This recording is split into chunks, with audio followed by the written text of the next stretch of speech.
Hey guys, what's going on? It's Ion and iPhone 693 back finally after a long time away with another review. This time I'm not gonna go back and do many other sets that I missed while I was gone, but I'm right back at it with Series 10, something that you'll probably find in stores now. I'm gonna go ahead and say it's not the best series that we've gotten as far as the collectible minifigures, but they're definitely kicking it back to the old school when they first started. They're giving us some crazy new molds. They're breaking the mold itself, you know. They're just going outside the box to do some cool stuff with these Lego guys, and I really appreciate them. They're reapplying some old molds, a lot of great printing. I'm gonna go ahead and get to that kind of stuff after I just give you a close-up, but alright. Alright, so first up is this beautiful Librarian here who I absolutely love her. She basically has Ginny Weasley's hair from the newer reboots of the Harry Potter sets, but in a dark brown, which I love. I never had Ginny Weasley. I'm in the market to get her, but she's around $20 at this point, which is a little too much for one figure. She has a great vest. I love her little skirt and her little boots, and they really pulled off great printing on that. She has a little mug with her. It's the same exact mug that the grandpa has. You'll see him in a minute. It says shh on it, S-H-H-H with an exclamation point. And here, I'm going to block a little bit of the light, but you get the Oranges and Peaches book, that's her deal. She's all about this book. She doesn't really hold it, but you can jam it like under her hand and between the base there if you got her on the base or something, but it's kind of hard to do. I leave it sitting next to her. Sometimes I stick it up in her arm, but she's really great. She doesn't have any back printing of any kind. She's still really good. She's worth it for the hairpiece alone and the cup. So yeah, she's awesome. If you get her, do not be disappointed, no matter what you wanted before. Next is one of my definite favorites, Medusa, and she is awesome. She has great printing on her new molded piece here, and what I thought this was going to be is just kind of an extension on the Sea King and the Mermaid from Series 7 and 9, but it's actually a brand new mold completely for the tail. Let me get the base off there so I can just show you. Yeah, that's great, and I don't know where this plastic was made. It's probably the kind that's made in China or whatever, but it's really bendy. You can bend it out of shape and kind of warp it, mess it up. Yeah, Medusa's a great figure. She has awesome printing on her front. No back printing, but this huge brand new mold is amazing. It's such a boisterous mold, and it's almost like Lego's challenging you not to just set up your minifigures in rows, because she kind of messes that up. She would eat into the minifigures unless you spread them out a lot, but that's a weird point. I used to keep mine in rows, but now I've had to find a different way because Medusa messed it up. But she's great. Her hairpiece is out of this world. It's this crazy snake's little thing. It's slightly soft, not as soft as her tail. On her back here, as you can see, she has that plain Medusa head. And what I really love about the Medusa figure, let's say your warrior guy, like that guy over there, cuts her head off and defeats her. He can now just hold her head and have it, and she's not screaming anymore. That's her dead face, at least. It's either her calmer face, but or her dead face, and I like to see it as her dead face. There that is. She looks really good. I'm a huge sucker for Greek mythology. Now comes the Roman captain. He is one of my favorite figures in the series, just because of all the different elements that you get with him. It's just a very impressive, flashy figure that's just like, yo, this is what Lego can do right now. You get one of these Lord of the Rings swords, only front printing, so I'm not going to take anything off. You get an awesome dark red cape, not the Man of Steel cape, completely different, which I really appreciate. And you get this little horsehair piece, little horse brush.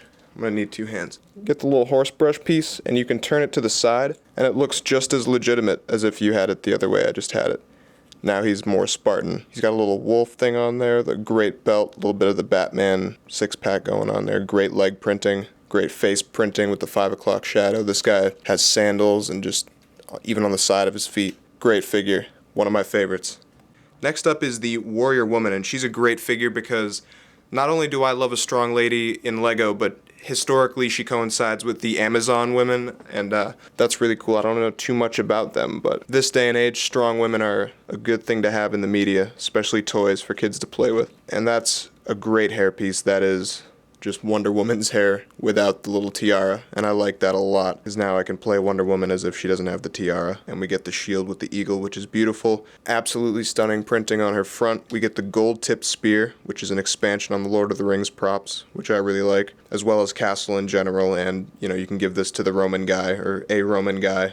Give him some gold spearage. Hey, even the Roman emperor could maybe use the gold spear, because he's royal or something, but either way, I really like how every new prop that they give you with these LEGO minifigures are an expansion on minifigures that they've given you before. Like everything works with everything, and it really makes me happy, and she's a great figure. Only one face though.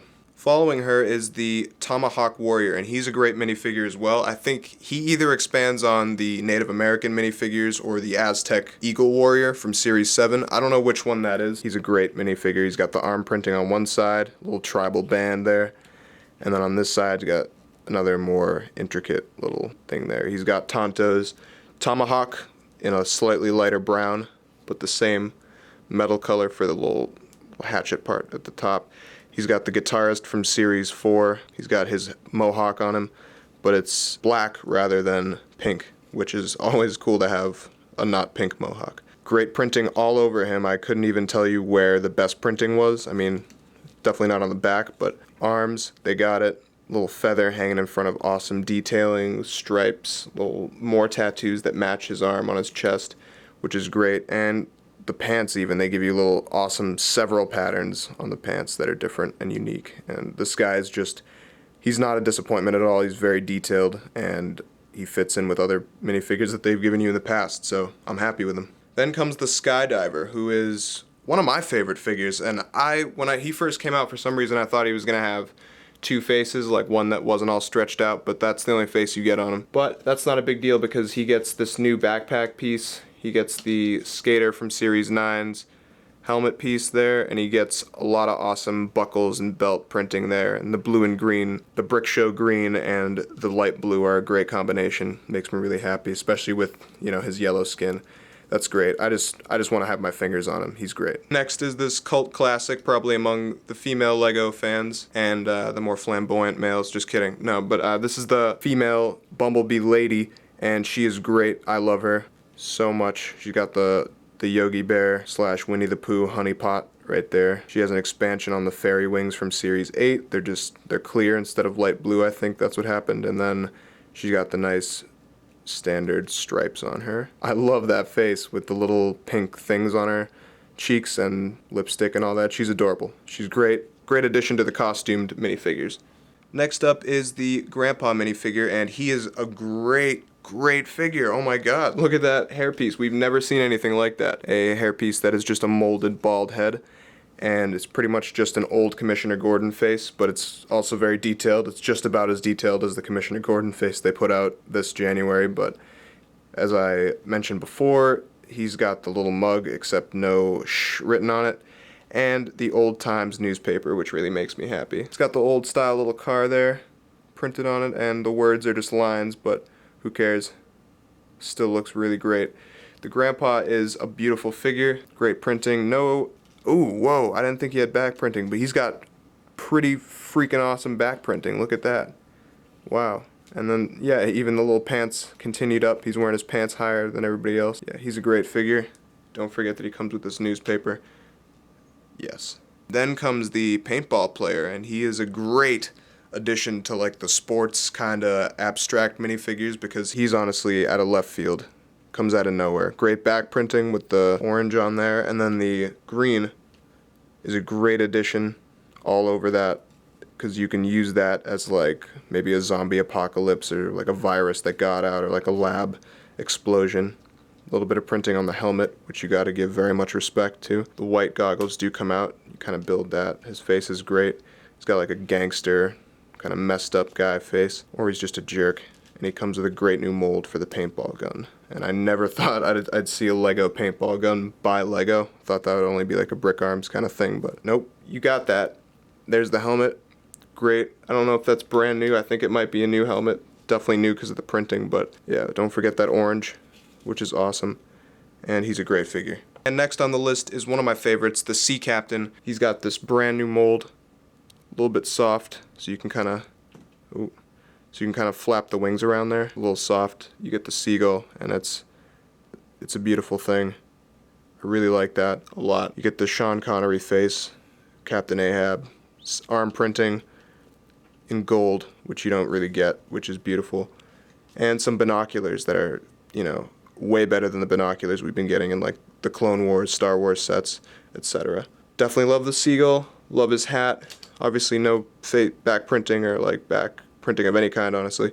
And then he's got the little sweater under there, so that's great. Getting pretty close to being able to do a Gilligan's Island mock. Next is the Sad Clown, and I love that LEGO is delving into the expressionist kind of mime clown thing again since the Series 2 mime. And he gets the Thespian from Series 8's little neck piece there, reused in black, which I love. I love it even more on this guy. Little crying guy with his leg printing and the 3 little buttons on there. No back printing of any kind, of course, but he's got a great new mold for the hat with awesome bits of printing all over it. And he is Pagliacci the Clown, so you gotta love it. And the 12th minifigure we're gonna go over here is the Revolutionary Soldier, who some people think is George Washington, some people think is just a random soldier, and I think he is either one, honestly. Whatever you want him to be. I think that's the main point with LEGO these days, is openness and playability. Room for your imagination to come in and stir things around a little bit. But the great printing on the new mold is awesome. The bow. Please respect the bow. Give the bow some respect. And then you get the same gun we've been getting for a while there with the brown, but the front printing's awesome. We get a new dude face in the collectible minifigures, and he's not old, but he's not young, and you don't get many faces like that, so awesome. Thank you. And next up is this Stackers baseball player, and he's awesome. We've already gotten a baseball player. We got him in Series 3, but this guy is a complete revolution because when I saw the Series 3 baseball player, when I started getting back into LEGO, I was like, oh, should I get that? And then I ended up going a different direction and got some other figures, maybe the tennis player, I think, because I just saw, it's a guy with a bat. I've seen a guy with a bat before. I mean, he's got the hat and everything, but this guy, what makes him so freaking special is this, oh, I just messed him up there, is this baseball glove mold that you get that just sticks right in his hand, and it's instead of the handpiece. It doesn't go over a handpiece, obviously. It's like the boxer from Series 5. And I'm loving all these brand new extensions. And again, we're getting the male face, just a nice man face. And I think he's got no back printing. That's embarrassing. And printing on the hat, got the little belt printed on the legs, which is dope. And the blue arms on the gray body brings it all home. He's a great figure. Must have him if you're into the sports. I got a love-hate relationship with this minifigure. She's supposed to be a trendsetter, quote unquote, and that's, I just look at her and I see Paris Hilton, and Paris Hilton's cool and all that, and so are little Chihuahua dogs. They're adorable, and so are smartphones, and I bet if she was a real person she'd be really attractive, but not on a social / emotional level. And she's looking good, but no back printing on her, probably because we get this freaking sweet printed iPhone, and it's, well, I guess it's supposed to be an iPhone, but it has like Android-ish buttons on the bottom, so maybe it's supposed to be somewhere in between, so you're not really sure. But either way, now any figure can have a touchscreen smartphone. LEGO has moved into the touchscreen era, and this little dog is great. This is LEGO moving into a much cuter era. Probably because of the Friends sets and all that, but either way, I love it. I love this little dog. He's the man for little mocks and stuff, or animations. You can just have a little Chihuahua sitting on the corner, maybe taking a poop. Who knows? He's great. But the little chains on the pants are awesome if you didn't notice those, and her belt, chains, sunglasses, everything's great. Only one face, but I still like her. Alright, and next up is the painter guy, and he would be a pretty plain figure that you wouldn't want to get had they not given him some really good detail and this brand new bucket prop. I like that a lot. You build it, it's 2 pieces, that swings around and all that. And you get this new, yeah, he fell over it. And you get this new little paintbrush thing, which is great. You can switch out other colors and make it other stuff, but you probably want to give it to someone else who doesn't have the blue markings that match all over, because it's just too great that the blue paint and all that matches. The only thing I don't like is that this doesn't go in the bucket all the way, but whatever, I'll figure that out. He's a great figure. Back printing, of course, very detailed. I mean, what he is in a story, like, he's just a painter, so that's kind of plain, but the way they've executed him is not plain at all. He's a great figure. Much respect. And last, but definitely not the least, is the brand new mechanic. And we did get a mechanic in Series 6, but this guy is supposed to be specifically a motorcycle mechanic, and he's got very detailed printing from the chains to his pants to the skull and crossbones, and stitching and studding on his denim jacket, to the tattoo on his arm, which is great, to his face, with the great big mustache and the 5 o'clock shadow and the sunglasses. You can tell this guy doesn't just work on motorcycles, he definitely rides them in large gangs. Great belt, greasy rag, pocket. That's great. All this guy's just perfect, and I'm pretty sure my theory is that he is not just a motorcycle mechanic, he is also Cheech from Cheech and Chong. And I also have a theory that the Series 7 hippie is Chong and he's Cheech. So now we have Cheech and Chong. Alright, well that's the close-up for all these beautiful Series 10 minifigures, and they're all pretty great just because they're brand new, but if you're really into LEGO, you can appreciate the forwarding and pushing of the envelope as far as molds and printing go, and you can really appreciate the new things that they've brought to the table with this series. But as far as just minifigures go, you know, maybe Series 6 was a little better, maybe Series 4 was a little better. I would put this equal with Series 1 maybe a little bit better, maybe a little bit worse. It depends really who you are, because they're all so different and they all contribute to the series so uniquely that if you took one away, the series would be entirely different. But these 6 front runners here that I have are who I consider to be the best of the series, at least for me. The ones that I saw and I was just like, yep, so glad about that. In no particular order, it's just, you know, these are the 6. It's really hard to just be, you know, to say for sure that these ones are better. They're just so different that it's almost impossible to be able to say, oh, you know, Paris Hilton is better than Medusa. It's like, no, they're completely different things. But that is the Series 10 review, guys. Thanks for checking back in. I have a lot more reviews coming, a lot more stop motions. Lego Motel is making its return this summer, so stay tuned. Thanks for subscribing if you have, and peace out.